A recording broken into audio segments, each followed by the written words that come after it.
Merhaba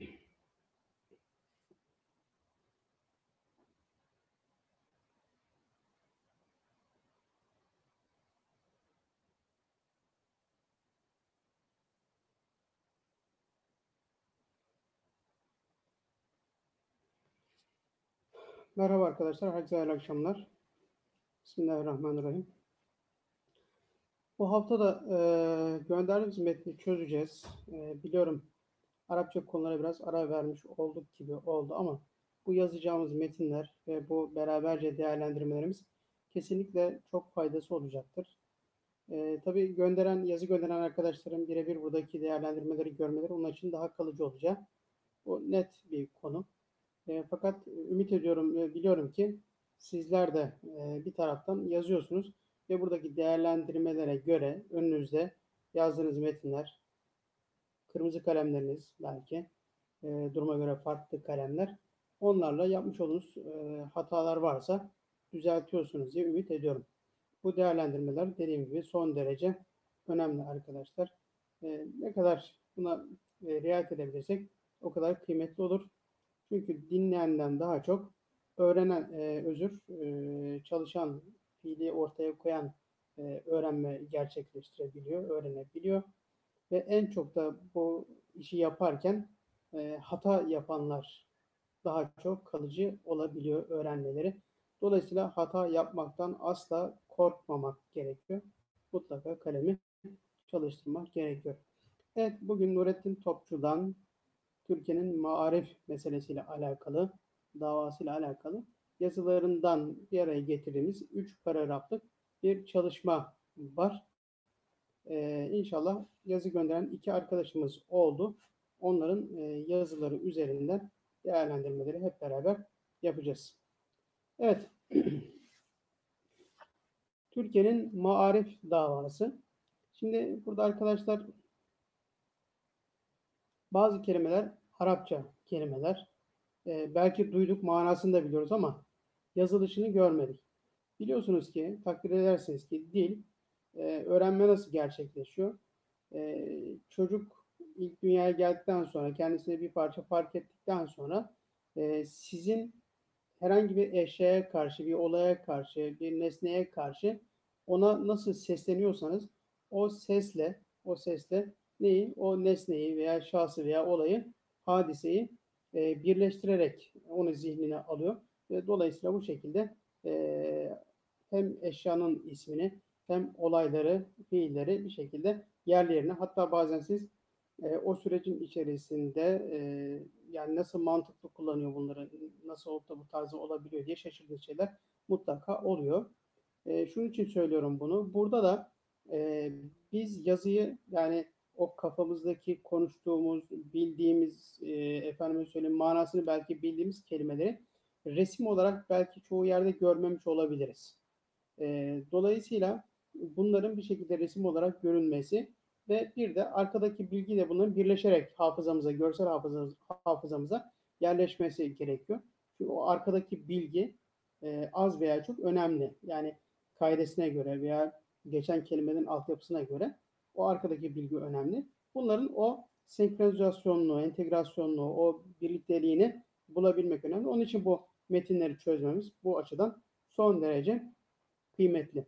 Dolayısıyla ne kadar çok yazarsak, buraya metin göndermeniz önemli ama gönderemeseniz bile kendi yazdığınız metinleri ne yapabilirsiniz? Buradaki değerlendirmelerle bütünleştirebilirsiniz. Ee, Yani bu bir YouTube dersi, belki birebir bir şey yapmıyoruz gibi gözüküyor mu arkadaşlar? Nihayetinde eğer bu işe gerçekten bir parça ne olduğunu veya nasıl olacağını anlamaya çalışıyorsak o faaliyeti kendi içimizde bile yapmış olmamız gerçekten kıymetli olacaktır deyip ben burada metne başlamış olayım. E, Hakkınızı helal edin. Bunlar bildiğiniz şeyler mutlaka ama tekrarında bazı şeylerin fayda da vardır. Evet. Türkiye'nin marif davası. Şimdi önümüzdeki metinde arkadaşlar bakın, Türkiye'nin marif davası derken Türkiye kelimesi iki türlü yazılabiliyor. Bir, burada olduğu gibi vavla yazabiliriz kelimesini veya Arapçada Arapların yazdığı tarz terk gibi belki oluyor ama şu tarzda vavsız yazabiliyorlar. Bunu da metinlerde sıklıkla görebilirsiniz. Dolayısıyla iki türlü de yazmak mümkün. Fakat şu arkadaki bakınız burada 2 tane y var. Burada biz artık bir parça Arapça kelimelere de başlamış olduk. Metinlerin içerisinde Arapça kelimeler de geliyor. Dolayısıyla bazı kurallar Arapçayla veya bazıları Farsçayla örtüşerek devam edecek. Görmedikleriniz olabilir arasında muhakkak. Önemli değil. Ama burada beraberce görüyor bir kural kaydı öğrenmek noktasında değerlendirebilirsiniz. Dolayısıyla biz şuradaki Türkiye derken bakın İyyet yani mensubiyeti ifade eden lıklik dediğimiz Türkiye'lilik manasına gelen o iyeti sonunda H ile bitiyor. Tamam. O da zaten açtığınızda T olacaktır. Dolayısıyla burada şöyle bir şey var arkadaşlar. Toplamda biz bunu ne yapıyoruz? Türkiye. Bu aslında Türkiye. Burada şedde var. Şurada iyet dediğimizde Türkiye, Türkiye'lilik, Türkiye'li manasına değerlendirilebilir. Türkiye'ye ait. Şimdi Türkiye'nin burada çok güzel Türkiye'nin derken şurada bakınız artık buradaki H okutucu H gibi değerlendirip ne yapıyoruz? Sonra gelen harfe birleştirmiyoruz. Ama şuradaki gibi bakınız bugün Latin harfleri Türkçe'de kullandığımız apostrofu yukarıdan kesme işaretini kullanmıyoruz arkadaşlar. Sadece şu H'den dolayı bu boşluğu bırakmak mecburiyetteyiz ama kesme koymak durumunda değiliz. Evet. Maarif dediğimizde arkadaşlar bakın telaffuza da dikkat edelim. Bunu tekrar etmek istiyorum. Hep gündemimize geldi ve gelecek. Sürekli bunu söyleyeceğim size. Neden dolayı? Telaffuz yazmamıza özellikle Arapça ve Farsça kelimelerde en önemli amillerden bir tanesi. Yani insan hafızasında sadece bilgiyi, sadece görüntüyü değil biliyorsunuz kokuyu bile tutar. Yani o hadise hatırladığınızda hatta heyecanınızı, korkunuzu bile beraberinde hatırlayabildiğiniz gibi burada da mahreç, telaffuz, o uzatmalar okurken ki onları bilmek yazmaya kolaylık sağlayacak. Mesela biz nasıl telaffuz ediyoruz? Şu buradaki arkadaşımızın yazmış olduğu çok affedersiniz metindeki kelimeyi nasıl okuyabiliriz? Ma'rif gibi belki okuyabiliriz, uzatabiliriz. Ama biz kelimeyi kullanırken nasıl telaffuz ediyoruz? Ma'arif. Bakınız dikkat ediniz. Ma'arif. Ayın olma ihtimalini karıştırabilirsiniz. Onu siz ayını ezberlerken veya kelimeyi hafızanızda tutarken Me'arif diye ayın olduğunu bilerek tutarsınız. Eyvallah. Buradan hatırlayabilirsiniz. Bunu konuşurken illa bu tarzda kullanmak durumunda değilsiniz. Ama düzgün konuşurken de bugün ne diyoruz? Ma'arif. Yani ma'arif kimse demez. Ma'arif de mesela demiyoruz. Buradaki o bakın sesten yola çıkarak ne yapabiliriz? Şu şekilde yazarız. Me'arif. Türkiye'nin me'arif. Burası önemli arkadaşlar. Lütfen bunu dikkate almanızı istirham ediyorum. Telaffuzdaki, uzatmalardaki o ifadeler, daha doğrusu o uzatma veya harfin hali, hatta harfin hangi harf olacağına varıncaya kadar ki, hani daha önce dedik ya, mesela müspet derken S sesi 3 tane karşılayan harf var. Peltek S olabilir, sin olabilir, sat olabilir. Ama biz bunun ne yapıyoruz? Peltek S'de dilimizi ısırarak yapıyoruz değil mi? Müst gibi. Bunu biz konuşurken kullanmak durumunda değiliz ama bilelim. Müsbet. Bunu biliyorsak burada problem yok. Yazarken zorlanmazsınız. Hangi S'ydi, hangi S sesiydi demezsiniz. Peltekseyi pat oraya koyabilirsiniz gibi. Bakın davası. Davası. Bizde Türkçe kelimelerde çok uzatarak okunan kelimeler yok arkadaşlar. Dolayısıyla dava derken bakınız şuradaki bazı hareketleri bilemeyebiliriz. Mesela bakınız D sesini T'da veriyor. Eyvallah. Ama bir de ne var? Dal harfimiz var. Dava. Biz Türkçedeki bazı kelimelerde bakın Türkçe kelime olup olmadığı meselesini burada sadece dava derken ayının varlığını eğer hissettirerek kendimize bunu yerleştirmezsek oradan bulabiliriz. Yok değilse bunu çıkaramayabiliriz. Türkçe addedip kelimemizi bu şekilde yazabiliriz ama dava derken yine de ne var? Ayın harflerinde o kesmeyi dava oradaki kesmeyi ne yapıyoruz? Uzatarak okuyoruz çoğu zaman.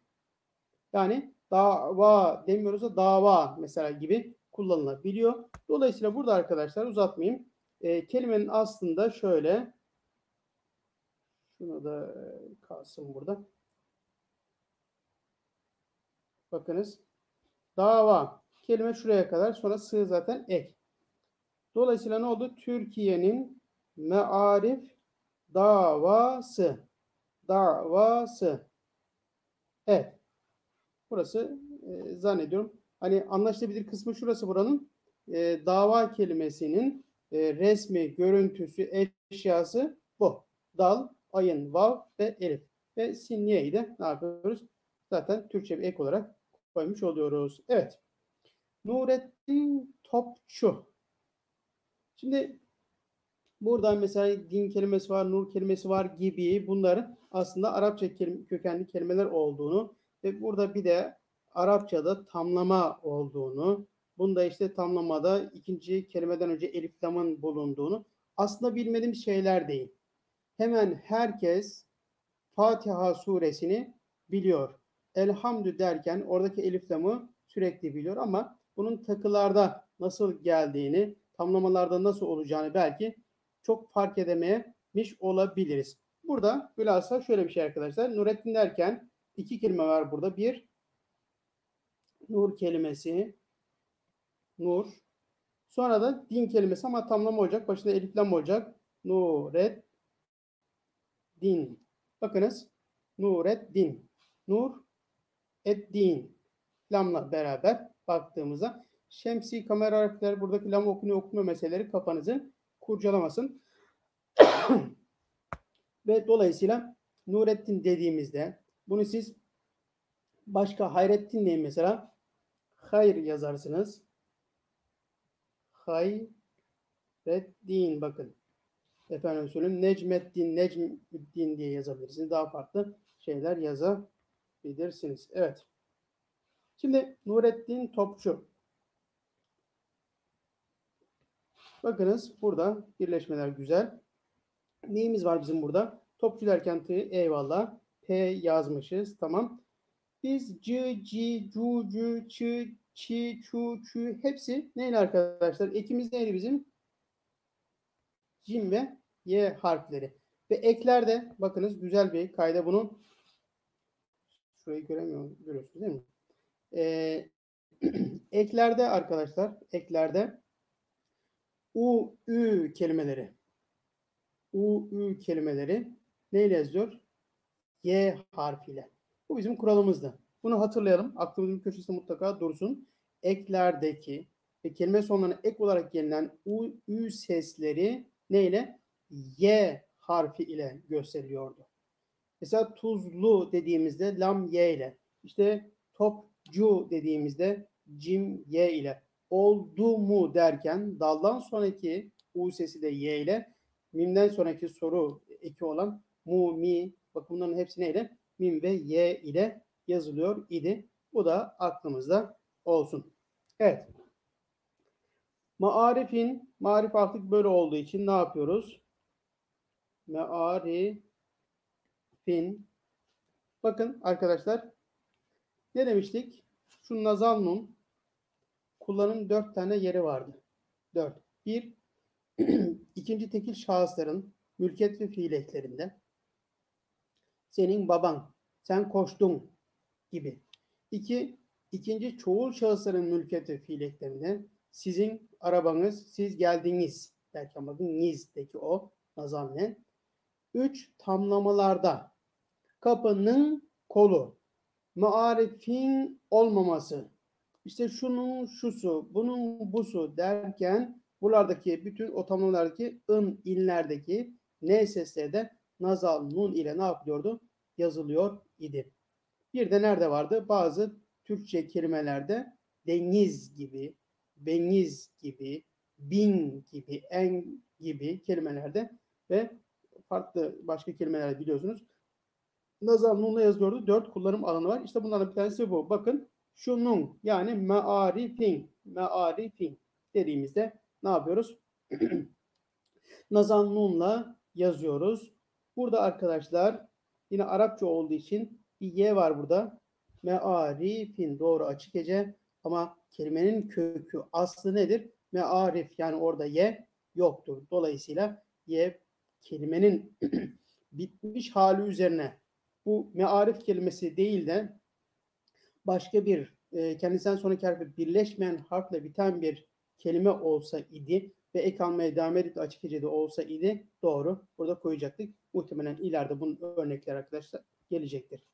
Mearifin olmaması.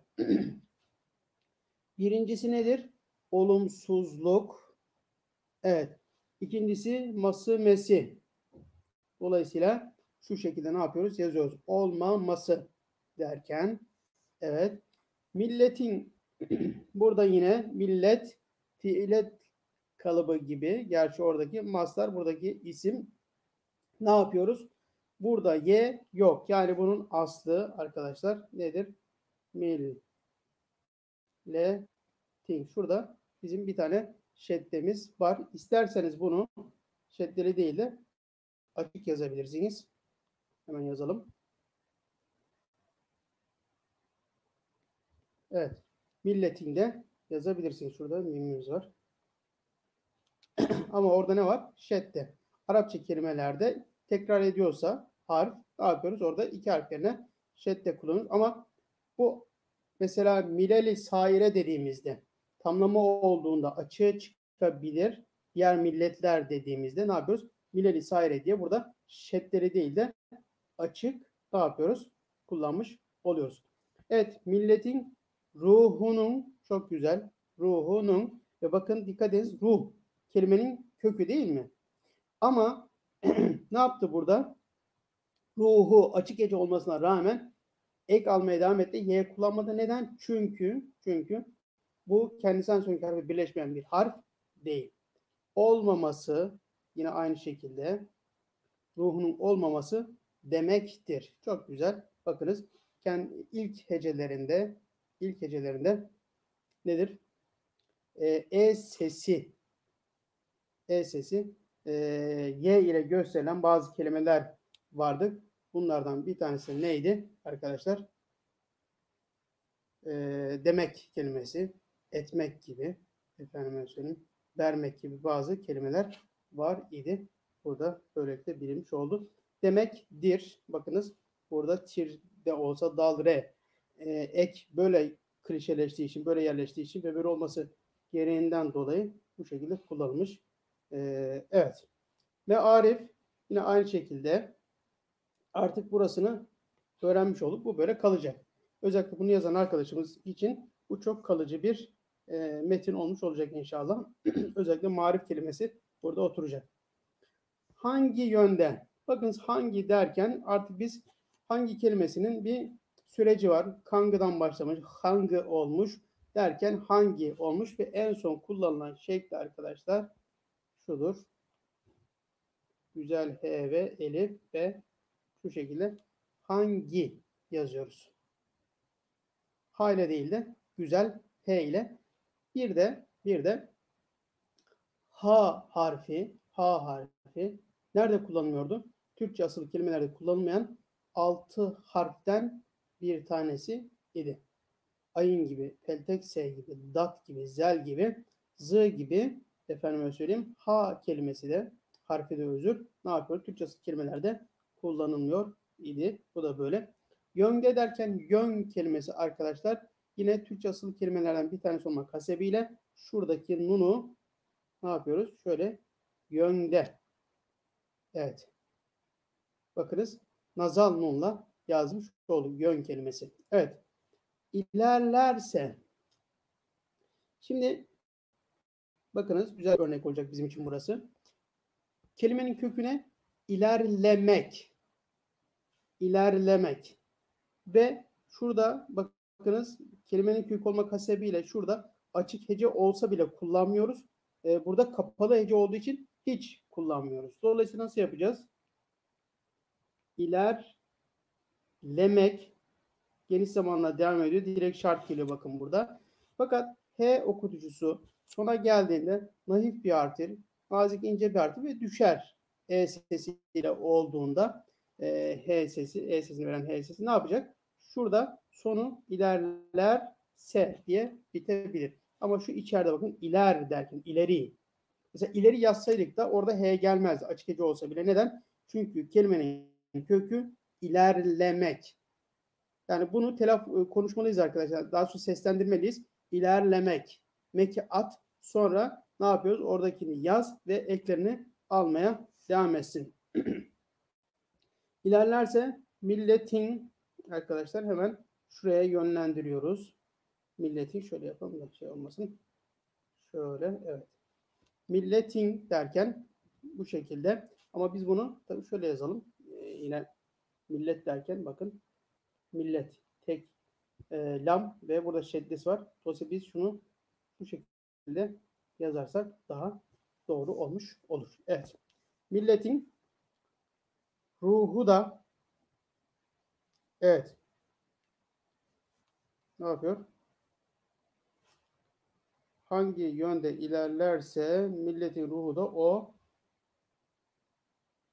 boyu takıp ne yapar? Takip eder. Evet. Şimdi ruhu da derken ne demiştik? Da, de, ki ve mi ekleri bitişik yazılırken da ayrı yazıyordu. Yani dahi manasındaki. Dolayısıyla ne yapacağız? Ruhu sonra ne yapıyoruz? Da. Evet. Ruhu da. Bakın arkadaşlar. İnternetten dolayı geç gelebiliyor. Ruhu da. Yazdık. D da'yı ayrı yazdık. O. O. Bu nedir? Şu an ben metni tam hatırlamıyorum. Önümde de açık değil. Şunu hatırlayan varsa yazabilir arkadaşlar yorum kısmına. Şimdi takip. Takip. Bakınız takip kelimesi burada Arapça olduğundan dolayı biraz da böyle şey içerisinde ne var? Burada mesela takup yazmışız. Herhalde bu kelime belki de okunamadığından mı oldu acaba? Takıp değil de takip. Yani iyi gibi de takıp herhalde iyi yazılmış gibi anlaşıldığından dolayı böyle olmuş olmalı. Orada nedir? Takip.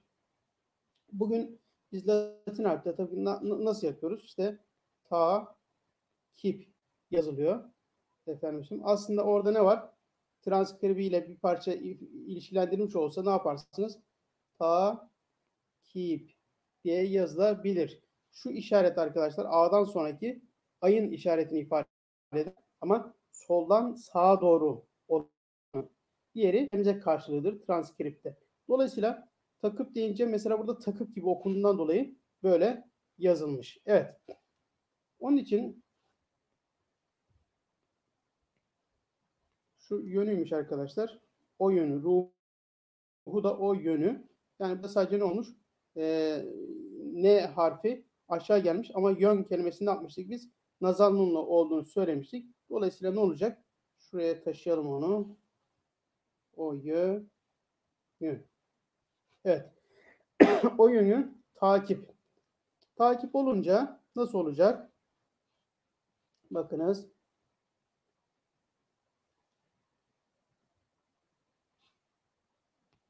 Evet.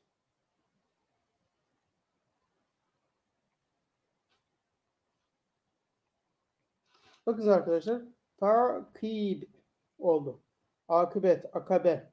Tef'il kalıbında ayın kaf, B harfleri bu kalıba girdiğinde bu şekilde geliyor. Tef'il kalıbında. Takip arkasından devam etmek, onu takip etmek, onun arkasından gitmek manasına ki zaten takip eder diyor. Şimdi Osmanlı Türkçesinde kullanılan mastarlar veya diğer bir kısım kelimeler yardımcı fiillerle beraber kullanılır arkadaşlar. Mesela takip etmek, ilim öğretmek gibi bu tarza ne yapıyor? Yardımcı fiillerle beraber kullanılırlar. Evet, takip, bu da bu şekilde yazdık. Burası takıp gibi okunduğundan bu şekilde yazılmış. Ama takıp deseydik de bunu da söylemiş olalım. Takıp deseydik ne yapacaktık? Tı kalın ama aynı zamanda kaf da kalın. Takmak dediğimizde A sesiyle beraber geldiği için arkasından K, oradaki K sesi kalın olduğu için kaf harfini kullanacaktık. Takmak. Dolayısıyla takıp dediğimizde üplerin hepsi de vav b ile yazıldığı için bu şekilde yazılacaktı. Sadece buradaki kef kaf olacaktı. Bakın zihnimiz tabii kendi ön belleğinde hazırda olanla beraber hızlı çalışabiliyor. Dolayısıyla biz K sesi dediğimizde ilk ne varsa o pat diye hemen önümüze çıkabiliyor. Biz de o an ya kalın mı ince miydi acaba ne falan diye konuyu tam böyle tartamazsak veya o aralıkta bunu kafamızdan bir geçirmiş olmazsak oradaki ilk K sesini koyabiliriz. Dolayısıyla burada Türkçe asılı kelimeler için söylüyorum arkadaşlar bunu. Ne yapıyoruz? Kalın ve incelik. Bakın en çok kullandığımız şey kalın ve incelik. Kök ek, kalın incelik, kök ek. Kendine sonraki birleşen birleşmeyen falan gibi. Dolayısıyla bu sürekli aktif olacak. Ama takip dediğimizde konu değişti. Bakın tef'il kalıbı, ayın kaf b, kök harfler bu kalıba girdiğinde bu şekilde yazılmış oldu. Takip eder. Kısaca çok güzel, herhangi bir problem yok. Kalın harfler yerinde kalın. Efendim söyleyeyim, okuyacaktan sonra ek geldiğinde birleşme yok. Hiçbir problem yok. Millet kelimesi arkadaşlar. Hemen şuraya şöyle havale edelim. Millet demek. Milletin, şunu şuradan atıyoruz. Lamı da teke düşürüp bir şedde istersek koyabiliriz. Milletin şu lamı da tabii şuradan çıkarmış olarak bakalım. Hatta şöyle yapalım isterseniz, daha şey olsun. Burada var çünkü. Hop diyoruz. Bunu buraya ilişkilendirsek o da buradan hop buraya gitmiş oldu. Evet.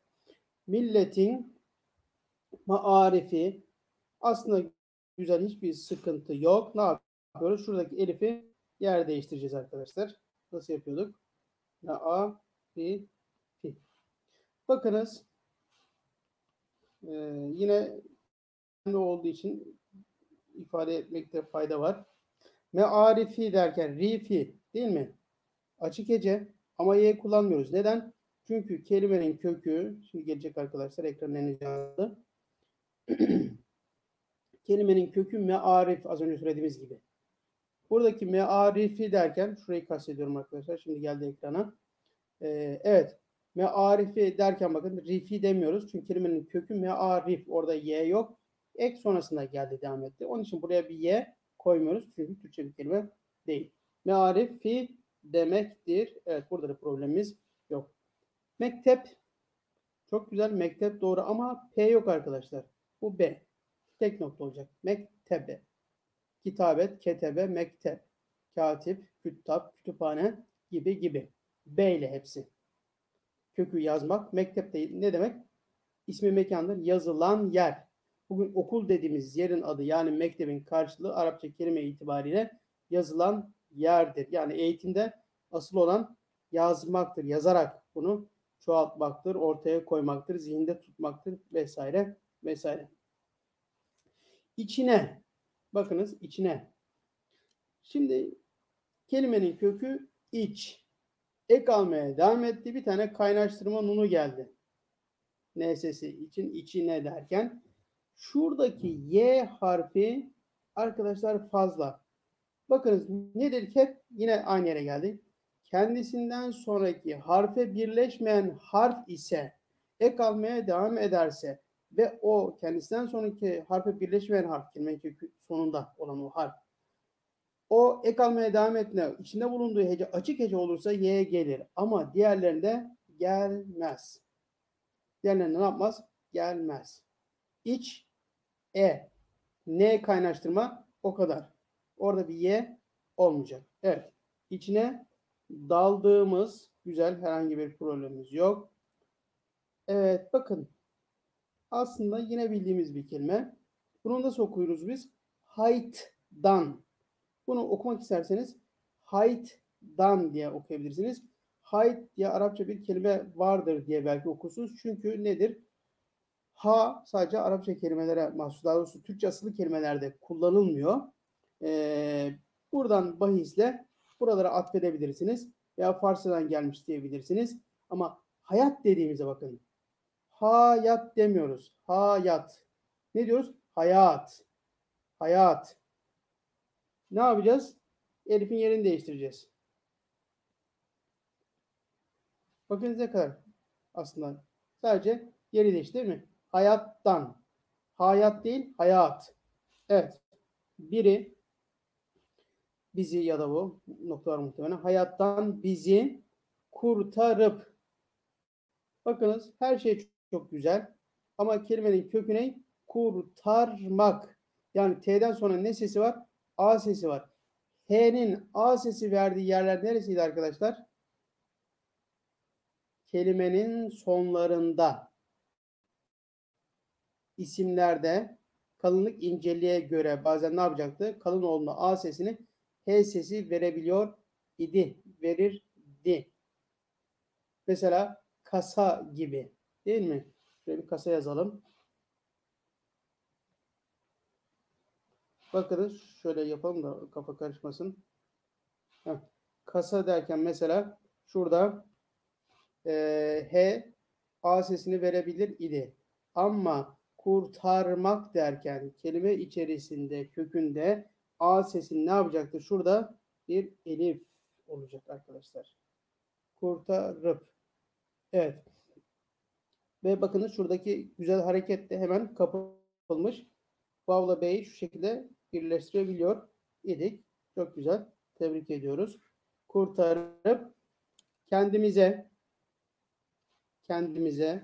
herhangi problemimiz var mı? Yok arkadaşlar. Getiriyorsa herhangi problemimiz yok. Şu yalnız arkadaşlar bu zamanla oturacak. Burada mesele nedir? Dişler meselesi. Bunlar biraz daha yerleşerek gelmeli. Getiriyorsa derken mesela şurada şu kısımda bakınız. Yapabiliriz şu şekilde.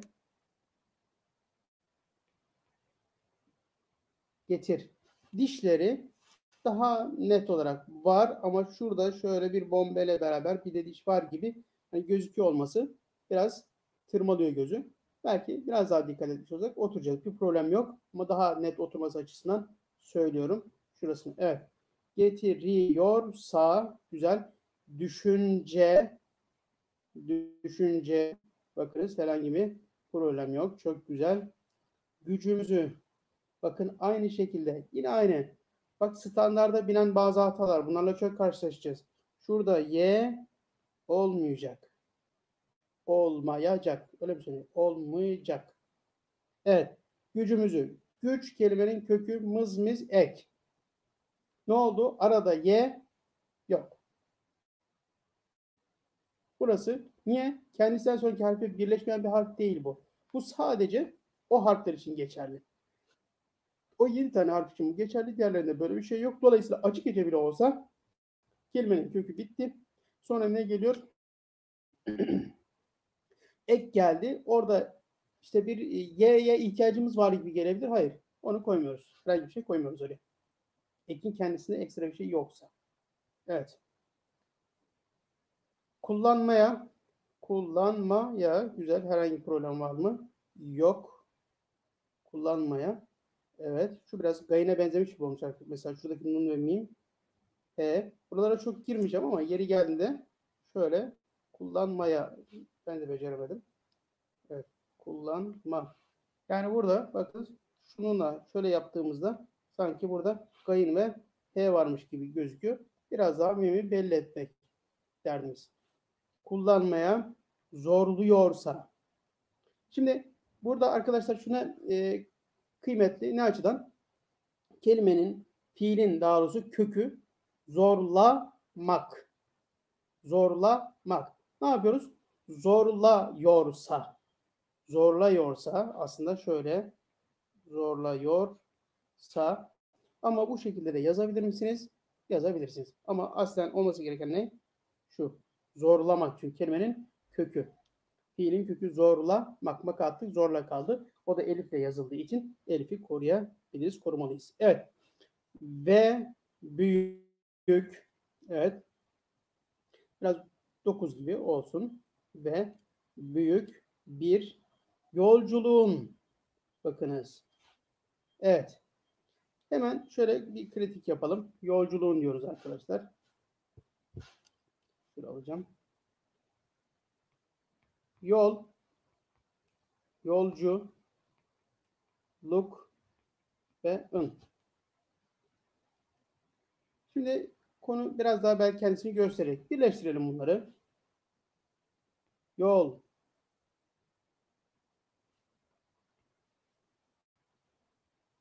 cu, lu, ın. Bakın arkadaşlar ne oldu? Yolculuğum. Burada ne var bizim? Yolcu derken bak cı, ci, cu, cu. Hepsi böyle. Mı, mi, mi de olduğu gibi. Diğerinde olduğu gibi. Lı, li, lu, lü. Onlarda olduğu gibi. Burada cı, ci, cu, cu. Ne yapıyoruz? Y ile yazıyoruz.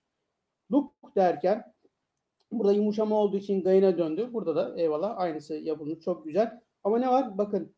Küllü, ın, in, nazal. Yani bütün kelime sonundaki ın, inler kelimenin aslında yoksa, yani kelimenin aslında ınla biten bir kelime vardı. Şu an hatırıma gelmiyor. Ama değil. Kelime ek olarak, yani bir tamlama eki şeklinde geliyorsa, işte Ali'nin, Ahmet'in, şunun, bunun, ötekisinin, berikisinin, bakın neyse bunun adı. Neyin, bilmem falanın, filanın, peşmekanın, bakın bunların hepsinde o en sondaki ın var ya, falanın, peşmekanın, şunun, bunun, ötekinin, berikinin, neyse hepsinde o ın, in arkadaşlar nazamlığına yazılacak. Evet. Yani üzerinde duruyorum. Bunlar en çok hata yapılan şeyler olduğu için bu hataların varlığı bizim için kıymetli arkadaşlar. Yani şuradaki şu yazılan, çizilen şeylerin hepsi önemli. Çünkü kalıcı olan, öğretici olan şey hataların düzeltilmesidir. Evet. Yolculuğun bu ne arkadaşlar? Haritasını. Evet. Yolculuğun haritasını. Harita nece bir kelime? Arapça bir kelime. Yunanca'dan da karitos falan diye gelen bir hal var ama Arapça bir kelime arkadaşlar. Ne yapıyoruz? Şöyle yapıyoruz. Harita. Evet. Şu R sanki biraz şey oldu değil mi? Kapalı oldu. Evet. Harita kelimesi bu şekilde yazılıyor. Burada Cemil Hanım son yazmış ama o tabii şey, Türkçe asıllı kelimelerde son gibi kelimeler, donmak gibi kelimelerde nazan var. Evet. Benim kastettiğim burada kelime bittikten sonra on, un şekilde sadece ın, in, un, ün tamlama gelecek şekilde. Sonra işte mesela arabanın kapısı, işte lastiğin çivisi, bilmem şunun busu falan gibi. Yani ın, u, sı gibi biten şeylerde. Hani şu geldi, ın, in, un, ün bu neyse un, ün olabilir. Devam etti. I, i, u, ü, işte sı, si, su falan gibi yerlerde bu tarzda nazanın gelecek şu ilk olanlarda. Evet. Şimdi arkadaşlar ne dedik? Harita kelimesi bakınız bu şekilde yazılıyor. Haritasını derken çok güzel. Şurada ne yaptık? Normalde haritası ek almaya devam etti. Şöyle Y geliyor. Ama burada bir kaynaştırma harfi araya girmiş oldu. Fakat şuradaki haritası derken ne yaptı? Y düştü bakın. Haritasını. Evet. Buradaki Y düşüyor. Burada bu kural uygulanmış. Bir sıkıntı gözükmüyor. Evet. Harita bu şekilde yazılı söyledik. Önümüzde neyi seriyor. Şimdi önümüzde güzel, herhangi bir problem yok. Sadece şu arkadaşlar yazarken ne yapıyoruz? Önümüzde. Evet. Yani bu biraz daha hani birleşmelerle bir saniye burada önümüzde mi yazıyor? Kelime evet. Şu arkadaşlar kelime nedir? Yolculuğun haritasını önümüzde muhtemelen. Eğer önümüzde ise şu şekilde nazanın mim ve z ile ve dal h ile yazmış oluyoruz. Ne yapıyor? Seriyorsa. Sermek, evet. Yiyorsa tam, kaynaştırmalarla beraber geldi. Dilek şartla bitirmiş oldu. Evet. Önümüzde seriyorsa, evet. Manalı. Mana kelimesi arkadaşlar yine Arapça bir kelime olmak hasebiyle ne yapıyoruz? Mana. Burada mana uzattık, orada bir ayın harfi var gibi geliyor. Ne yapacağız dolayısıyla? Manalı. Evet. Bu mana kelimesi Arapçalarda evet. Arapçalarda y ile de gelebilir. Yani şu şekilde mana şöyle yazabiliriz. Bunu biz kelime içerisinde ek almaya devam ettiğinde elifle de yazabiliriz. Problem yok. Genelde bu şekilde yazıyoruz. Manası derken de mesela yine bu şekilde yazacağız. Ekligende. Ama mana müstakil yazımızda şu şekilde yazabilirsiniz. Elifle de yazmakta problem yok. Fakat aslı yine bu y ile. Ek almaya devam ettiğinde Osmanlı Türkçesinde elifle yazmış oluyoruz. Evet. Önümüzde imiş orası. O zaman şöyle yapıyoruz. Şuradaki şeyleri sildik. Şöyle önümüze. Evet. Manalı. Manalı. Burası da anlaşıldı. Ve hikmetli. Hikmetli pronoun olduğunu söyleyebiliriz. Söyleyebilir. Ne var burada? Şu bildi. Tamam, burada şu y sadece tek nokta gibi olmuş. Biliriz. Çok güzel. Orada bir şey yok. Okutulan arkadaşlar burada güzel şöyle yapabiliriz ama bunu. Okutulan derken okutulan. T'den sonra vav yazabiliriz. Okutulan derken. Dersler böyle bir amaca. Amaç dediğimizde bakın arkadaşlar yine aynı şekilde kelimeleri muhakkak elif harfiyle yazılıyor. Kelime içerisindeki A sesleri. Amaç. Bakınız amaç kelimesi neyle? Elifle yazılıyor. Dolayısıyla amaca derken ne yapıyoruz? Amaca. Bu şekilde yazmış oluyoruz. Kelime içlerindeki arkadaşlar A sesleri, onu unutmayın Türkçe kelimeler için. Diğerlerinde zaten çoğu zaman marifte olduğu gibi belki uzatmalar var. Onlar işte çok fazla bir şeyle karşılaşmayız. Zaten onlarda da hani H okutucusu kelime yine sonlarında gelir. İçlerinde çok fazla karşılaşmazsınız. Varsa eğer kelimenin içerisinde zaten birleşik halde gelir. Evet. Amaca götürüyorsa, çok güzel, götürüyorsa bu dersler, evet. Bu derslerinde bakınız iki şey söylüyoruz burada. Derslerinde yine bakın in derslerin. Dolayısıyla ne yapıyoruz? Derslerin dahi manasındaki D ayrı yazıyordu. Derslerinde, yani şu şekilde derslerinde. Evet. Burası zannediyorum anlaşılıyor. In. Bakınız ya okutucu gelip gelme meselesi gündeme geldi ya nazal nun meselesi gündeme geldi. Ve nazal nunda da ağırlıklı olarak bu metni yazan arkadaşımız için ne var? Tamlama eklerindeki inlerdeki nazal nun meselesi. Hikmet yine arkadaşlar Arapça bir kelimedir. Dolayısıyla hikmetin yazılışı şu şekildedir.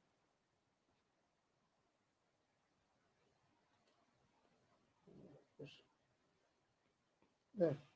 Ha, kef, mim, t harfleriyle hikmet. Ben şurada arkadaşlar mimi tam veremedim. Şimdi,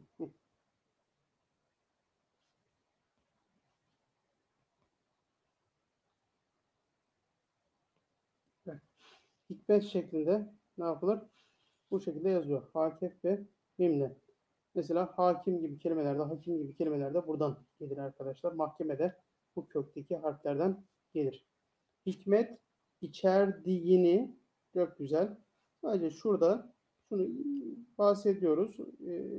Söylemiş olalım. Nasıl yapıyoruz? Şöyle bunu ekliyoruz. Bu şekilde bitiriyoruz. Ekstra bazı şeyler diş gibi gözükebiliyor. O güzel. Problem yok. Daha da oturacak. Söylemek mümkündür derken arkadaşlar bu da mümkün, müf'il. O da yine bir kalıp çerçevesi geldiği için onu da şöyle yapıyoruz. Mümkündür. Evet, şurada. Mümkündür. Mim, mim, kef, nun, dal, re. Mümkün derken Arapça bir kelime olmak hasebiyle bunun kalıbı da müf'ildir. Ama bakınız, aşağı yukarı Arapça kelimeleri tahmin etmek mümkün olabiliyor. Burada ne yapacağız? Uzatma yoksa herhangi bir harf koymuyoruz arkadaşlar. Ve dolayısıyla ne yapacağız? Buradaki vav harfi zait mimle mimi birleştirerek yazmış olacağız. Evet arkadaşlar, e, yani tabii bunları değerlendirirken ister istemez kaidelere, kurallara girip onlardan bahsetmek zorunda kalıyoruz. Bu arada maalesef 45 dakikayı doldurmuşuz. Metnin devamını başka bir arkadaşımız yazmış idi. Onun metninden devam edecektik ama 45 dakikayı doldurduk. Onu şöyle yapalım. Haftaya biraz daha hızlıca hareket ederiz. Sülasi mücerretlerin ismi, fail ve mef'ullerinden kalan kısmı da beraberce değerlendireceğiz. Dolayısıyla haftaya metin vermeyeceğiz. Bu kalan metni buradan devam edip çözeceğiz ve kalan 3-5 tane kalıbımız vardı. Sülasi mücerretlerin mastarların ismi, fail ve mef'ulleri ile ilgili onlara değinip bir sonraki dersimizde o şekilde yapmış olacağız. Katılımınızdan dolayı hepinize teşekkür ediyorum. Ümit ediyorum sizler bunları önünüze kağıt kalemle yazar ve takip edersiniz. Ve sayı zamanlarda da bir şekilde notlarınızı Osmanlıca almaya gayret ederseniz bu işin çok hızlı bir şekilde çözüleceğini hep beraber şahit olmuş olacağız deyip hepinize hayırlı akşamlar diliyorum. Geceniz mübarek olsun. Haftaya görüşmek dileğiyle.